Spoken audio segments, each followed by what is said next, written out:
दोबारा मुख्यमंत्री बनने के बाद एक्शन में योगी पहली मंत्रिपरिषद की मीटिंग में नए मंत्रियों को बताया क्या करना है और क्या नहीं।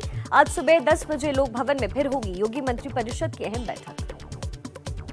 आज जो पूरी परिचय की बैठक थी बहुत अच्छी बैठक हुई और बहुत शानदार टीम है। इस बार की मंत्रिपरिषद बहुत शानदार है। जो जनता जनार्दन ने इतना बड़ा प्रचंड बहुमत के साथ आशीर्वाद दिया है, हम सभी मिलकर जनता जनार्दन का आभार व्यक्त करते हैं।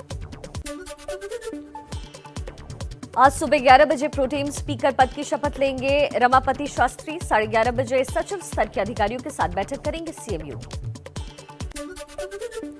यूपी में लगातार दूसरी बार योगी सरकार। लखनऊ के एकाना स्टेडियम में योगी आदित्यनाथ ने ली सीएम पद की शपथ। राज्यपाल आनंदीबेन पटेल ने दिलाई शपथ। मैं आदित्यनाथ योगी ईश्वर की शपथ लेता हूं। योगी सरकार 2.0 में 52 नेता मंत्री बने। 18 कैबिनेट मंत्री और 14 राज्य मंत्री स्वतंत्र प्रभार बनाए गए। 20 राज्य मंत्रियों ने भी शपथ ली। आज हो सकता है विभागों का बंटवारा। ईश्वर की शपथ लेता हूं। मैं भारत की प्रभुता अक्षुण्ण रखूंगा। केशव प्रसाद मौर्य और ब्रजेश पाठक को मिली यूपी के डिप्टी सीएम की जिम्मेदारी। एबीपी न्यूज की खबर पर लगी मुहर। जमकर मना जश्न। मैं केशव प्रसाद मौर्य ईश्वर की शपथ लेता हूं। मैं ब्रजेश पाठक ईश्वर की शपथ लेता हूं। सूर्य प्रताप शाही, सुरेश खन्ना, स्वतंत्र देव को नई कैबिनेट में जगह मिली। अरविंद शर्मा, अनिल राजभर और जितिन प्रसाद भी मंत्री बनाए गए। मैं सुरेश कुमार खन्ना ईश्वर की शपथ लेता हूं। मैं स्वतंत्र देव सिंह ईश्वर की शपथ लेता हूं कि नंद गोपाल नंदी, धर्मपाल सिंह, असीम अरुण और दया शंकर सिंह भी कैबिनेट में शामिल हुए।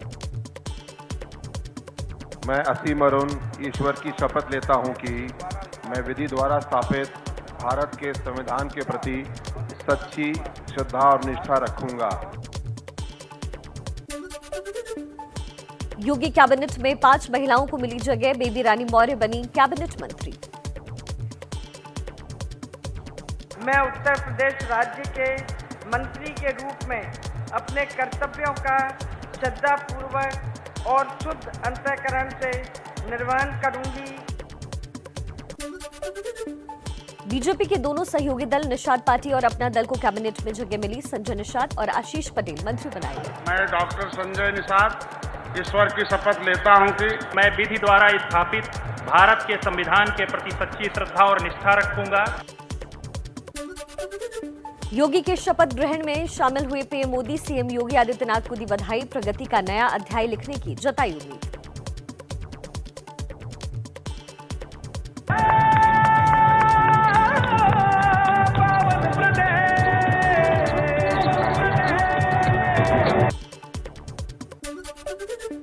योगी के शपथ ग्रहण में शामिल हुए बीजेपी के दिग्गज गृह मंत्री अमित शाह, बीजेपी अध्यक्ष जेपी नड्डा, रक्षा मंत्री राजनाथ सिंह समेत बीजेपी के कई बड़े नेता मौजूद रहे। बीजेपी शासित राज्यों के 12 मुख्यमंत्री और 5 डिप्टी सीएम भी शपथ ग्रहण में शामिल हुए। योगी के शपथ ग्रहण के दौरान 50,000 लोगों की क्षमता वाला एकाना स्टेडियम खचाखच भरा दिखा। मोदी योगी के नारे से गूंजा stadium.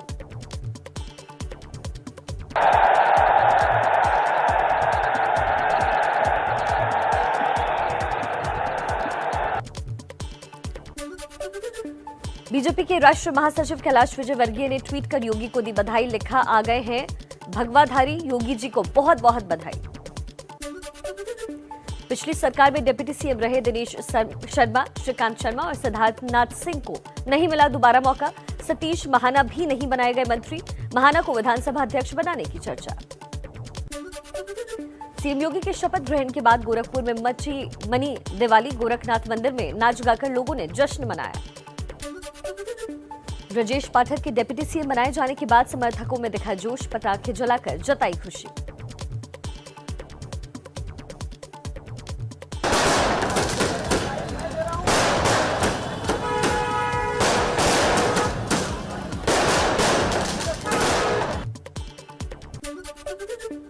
Deputy CM Keshav Prasad Maurya के घर जश्न का माहौल। शपथ ग्रहण के बाद कौशाम्बी में परिवार ने जताई खुशी। शपथ ग्रहण के बाद डिप्टी सीएम केशव प्रसाद मौर्य का बड़ा बयान का 2024 में लोकसभा की 75 सीटें जीतेंगे। 2024 में 75 प्लस के संकल्प के साथ हम आगे बढ़ेंगे। योगी के दोबारा सीएम बनने पर उनके पैतृक घर पौड़ी में जश्न का माहौल। झूमते गाते नजर आए परिजन और रिश्तेदार। भजन कीर्तन भी किया। अखिलेश यादव ने सीएम योगी को दी सरकार बनाने की शुभकामनाएं। कहा, एसपी के बनाए स्टेडियम में ली शपथ। सिर्फ सरकार बनाने की नहीं, जनता की सच्ची सेवा की भी शपथ लेनी चाहिए। यूपी विधानसभा के नवनिर्वाचित विधायकों को 28 और 29 मार्च को शपथ ग्रहण करना होगा। प्रोटेम स्पीकर रमापति शास्त्री दिलाएंगे शपथ। समाजवादी पार्टी के नवनिर्वाचित विधायकों की पार्टी दफ्तर में आज सुबह 11 बजे होगी अहम बैठक। अखिलेश यादव की मौजूदगी में नेता प्रतिपक्ष के नाम पर मुहर लग सकती है। लोकसभा में केंद्रीय कानून मंत्री किरेन रिजिजू बोले, फर्जी मतदान रोकने के लिए एक देश एक मतदाता सूची और ऑनलाइन मतदान प्रणाली पर विचार कर रही है सरकार।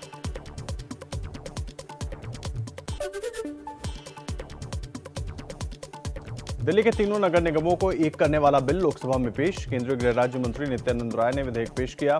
घटाई जाएगी सीटों की संख्या। दिल्ली के डिप्टी सीएम मनीष सिसोदिया का केंद्र सरकार पर निशाना। कहा, संसद में लाए गए बिल का एकमात्र मकसद एमसीडी का चुनाव रोकना है। 75 साल के इतिहास में संसद में पहली बार केंद्र में बैठी हुई सरकार एक म्युनिसिपैलिटी का चुनाव रोकने के लिए बिल लेके आई है।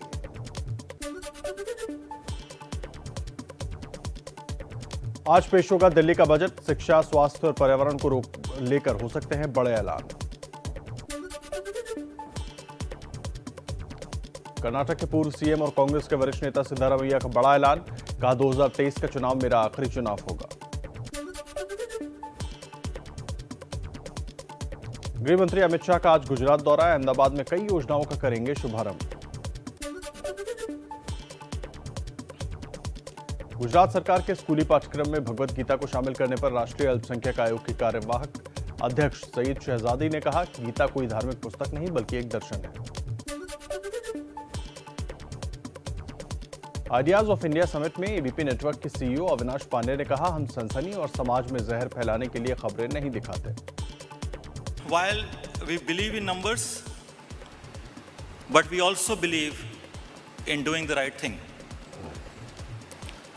We don't only go by TRPs, but by touching people's heart.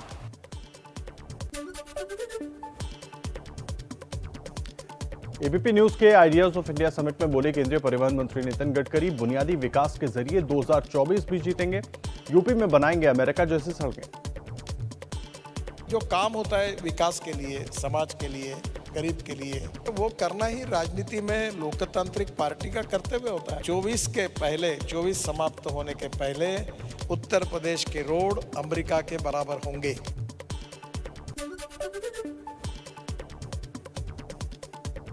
ABP network के कार्यक्रम आइडियाज ऑफ इंडिया में बोले महाराष्ट्र के मंत्री आदित्य ठाकरे, राजनीतिक हमलों से परहेज नहीं, निजी हमले गलत।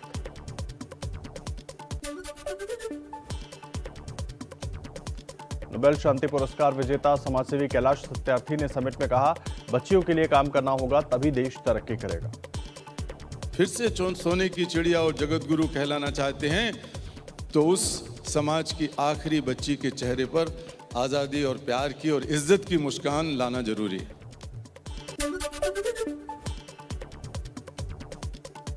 पश्चिम बंगाल के बीरभूम में 8 लोगों को जिंदा जलाने के मामले में सीबीआई ने केस दर्ज कर शुरू की जांच। घटना वाली जगह पहुंची सीबीआई की टीम। कलकत्ता हाईकोर्ट के आदेश पर सीबीआई जांच। बीरभूम हिंसा पर सियासत तेज। कोलकाता में ममता बनर्जी के खिलाफ बीजेपी के विधायकों ने किया प्रदर्शन। बीरभूम हिंसा का जिक्र कर बीजेपी नेता रूपा गांगुली की आंखें हुई नम। बोली, सिर गिलानी से झुक जाता है। राज्य में राष्ट्रपति शासन लगाने की मांग की।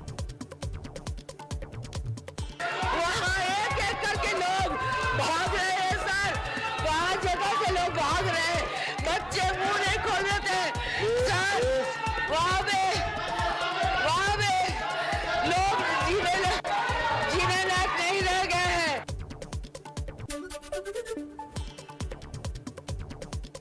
पश्चिम बंगाल के बीरभूम में हिंसा प्रभावित इलाके का जल्द दौरा करेगा अल्पसंख्यक आयोग का दल। आयोग मुख्य सचिव को पत्र लिखकर घटना की रिपोर्ट मांगेगा।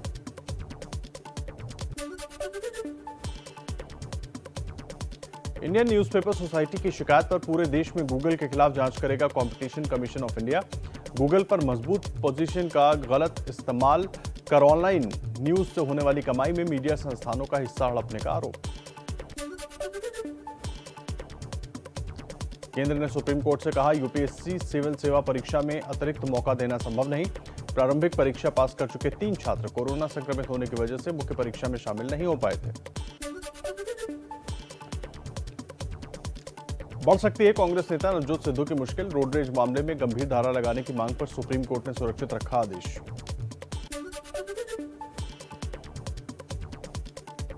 12 से 14 उम्र के 1 करोड़ से ज्यादा बच्चों को लगी कोविड वैक्सीन की पहली डोज। केंद्रीय स्वास्थ्य मंत्री मनसुख मांडविया ने दी जानकारी। चीनी विदेश मंत्री वांग यी से मुलाकात के बाद विदेश मंत्री एस जयशंकर ने किया साझा प्रेस कॉन्फ्रेंस। कहा, चीन के साथ तनाव घटाने की कोशिश जारी है, लेकिन सीमा पर सैनिक जमावड़े को सामान्य नहीं माना जा सकता। Foreign Minister Wang Yi spoke about China's desire for a return to normalcy, while also referring to the larger significance of our ties.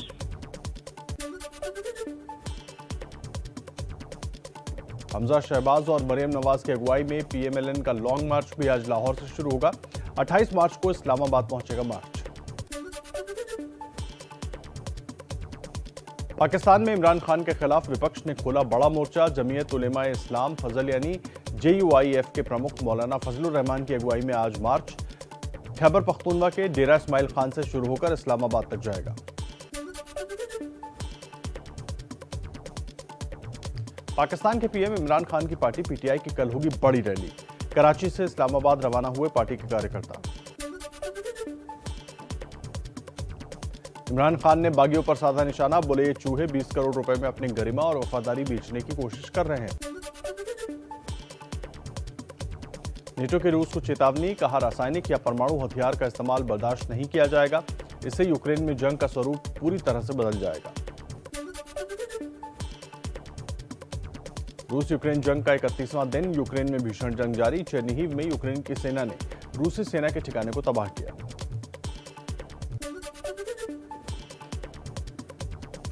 रूस का चेर्निहिव में यूक्रेन के तोपखाने को तबाह करने का दावा। कहा, औद्योगिक इलाके में बनाए गए थे तोपखाने।